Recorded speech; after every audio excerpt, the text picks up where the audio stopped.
नमस्कार दोस्तों। आज की कहानी है बचत एक ट्यूशन की। हमारे पड़ोसियों का वही हाल है कि सदरा थाऊ मेरे पीर रघुवीरे। मतलब यह कि मास्टर की जेब में मोटी सी फीस तो हमारे यहाँ से जाती है, पर दुख होता है इन्हें। अक्सर कहते भी हैं, दोनों पति पत्नी सुशिक्षित हैं, फिर भला ट्यूशन के पैसे बिगाड़ने में क्या तुक है। हमारे सहृदय पड़ोसियों की जो धारणा है, ठीक वही हमारे श्रीमान जी की भी थी। कुछ साल पहले अपनी इस राय को उन्होंने पहले पहल उस दिन व्यक्त किया जिस दिन राजू पहली बार छमाही परीक्षा में फेल हुआ। प्राथमिक कक्षाओं में उसका स्तर काफ़ी अच्छा था। इसी से माध्यमिक कक्षाओं में जाते ही उसकी प्रगति का यह प्रदर्शन हमारे लिए एक आघात सा था। उसके पिताजी ने तो करीब करीब चीख कर ही उसकी नाकामयाबी का ऐलान करते हुए कहा, जरा अपने लाडले की प्रोग्रेस बुक पर गौर फरमाया आपने? प्रोग्रेस शब्द जैसे उन्होंने चबा चबा कर कहा था। मैंने भी उतनी ही व्यग्रता से कहा, शाम को ही देख लिया है। मैं कहती हूँ जल्दी ही किसी ट्यूशन का प्रबंध करना होगा, नहीं तो वार्षिक परीक्षा में बड़ी मुसीबत का सामना करना पड़ेगा। ट्यूशन? वे जैसे उछल पड़े। तुम्हें शर्म आनी चाहिए। आखिर तुम्हारी पढ़ाई किस दिन काम आएगी? क्या एक बच्चे को भी नहीं पढ़ा सकती? शादी से पहले तो 45 बच्चों की क्लास को संभाल लेती थी। यह एफिशिएंसी अब कहाँ हवा हो गई? तुम्हारी रसोई में सब फूक गई। मैंने भी खींच कर जवाब दिया, शादी से पहले ये चूल्हा चक्की तो गले में नहीं थे। अब तुम्हारे लिए खाना पकाऊं या इसके साथ दिमाग खपाऊं? मेरे पास कौन सा ऐसा खाली समय है, बताओ तो। और फिर आप भी तो अनपढ़ नहीं हैं, अच्छे खासे ग्रेजुएट हैं। बस इसी तरह से तर्क लेकर दोनों में खूब झड़प हो गई।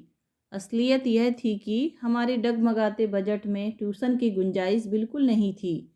मैं अपने विद्यार्थी काल में डिबेट में हमेशा प्रथम आती रही थी, सो मैंने भारी भरकम शब्दों की रेल पेल के साथ साबित कर दिया कि बच्चों की कुछ जिम्मेदारी उन्हें भी उठानी चाहिए।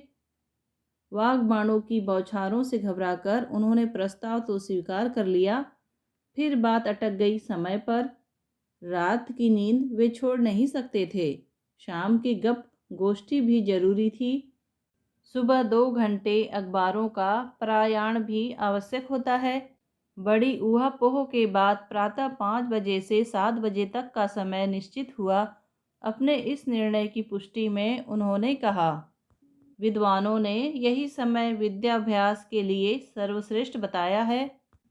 तो एक शुभ दिन ब्रह्म मुहूर्त में 4:45 अलार्म के कर्णकटु स्वर से हड़बड़ाकर मैं जाग उठी। जनवरी का महीना, कड़ाके की सर्दी और सुबह की नींद।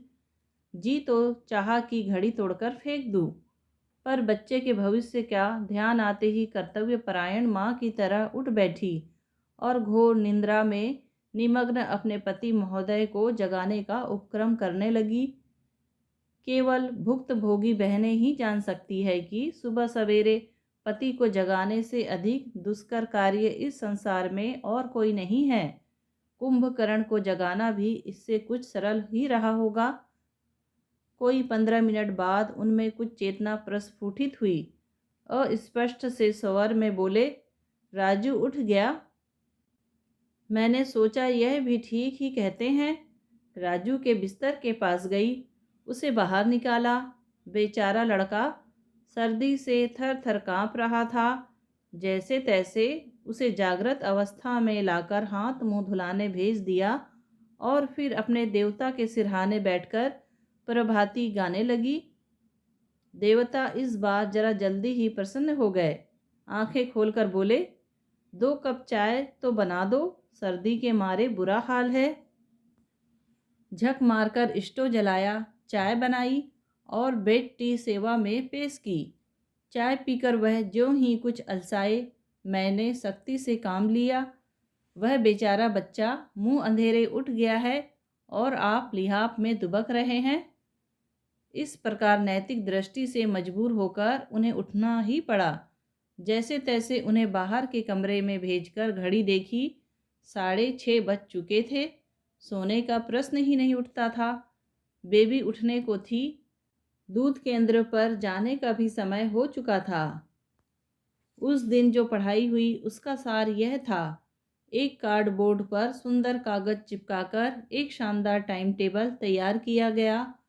इसका प्रदर्शन करते हुए पतिदेव ने कहा, टाइम टेबल हर काम की कुंजी है। इसके बिना आदमी भटक जाता है। कहना ना होगा कि इसको बनाने में उन्होंने अपनी सारी कला खर्च कर दी थी। यह बात और है कि 2 दिन बाद ही बेबी ने उस पर अपनी कला का भी आविष्कार किया था और आने वाले कई दिनों तक मैं सिगड़ी जलाते समय उससे सहायता लेती रही। पहले दिन की गाथा जितनी मनोरम थी, आने वाले दिनों का इतिहास उतना ही अद्भुत था।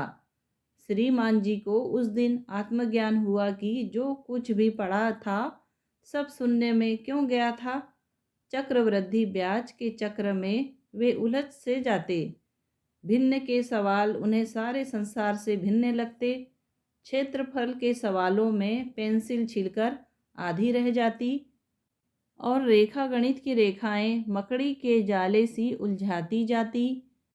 जो हाल गणित का था वही और विषयों का। होनोलुलु और कुस्तुनतुनिया अपने नाम व प्रिज्म के कारण उन्हें याद तो थे, पर वे कहाँ हैं और क्या है यह याद नहीं आता था। ऑस्ट्रेलिया और अफ्रीका में गफलत कर बैठना, उन्हें यह समझ में नहीं आता था कि भारत इतना बड़ा देश है। फिर पानीपत के एक ही मैदान में इतनी सारी लड़ाइयाँ लड़ने की क्या तुक थी। महमूद गजनी, मोहम्मद बिन कासिम और मोहम्मद गौरी के जन्मदाताओं को कोसने के लिए दुनिया में क्या और नाम ही नहीं बचे थे। बुद्ध और महावीर, हर्ष और अशोक, अलाउद्दीन और औरंगजेब, इनकी जीवनियों को आपस में बड़ी खूबसूरती से मिलाकर इतिहास की कॉकटेल बना देते।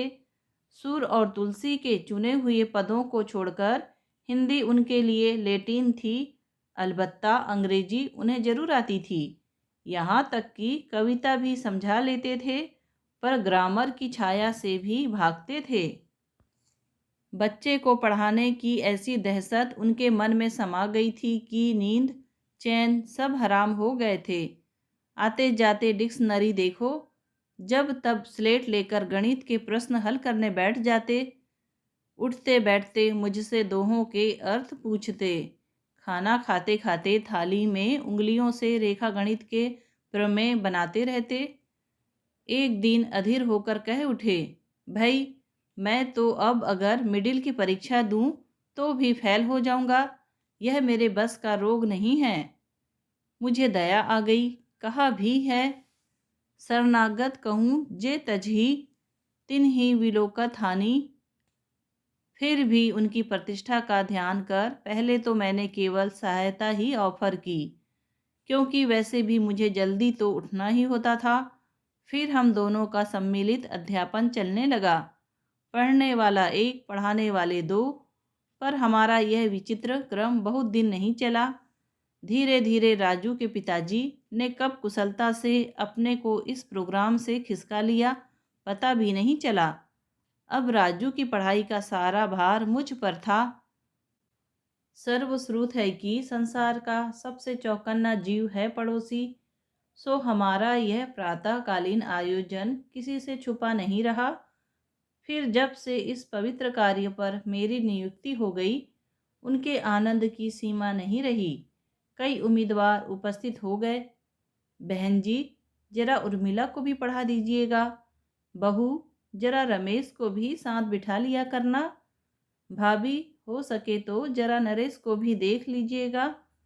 चाची जी, मेरी कुछ डिफ़िकल्टीज हैं। मतलब यह है कि कई विद्यार्थी उत्पन्न हो गए।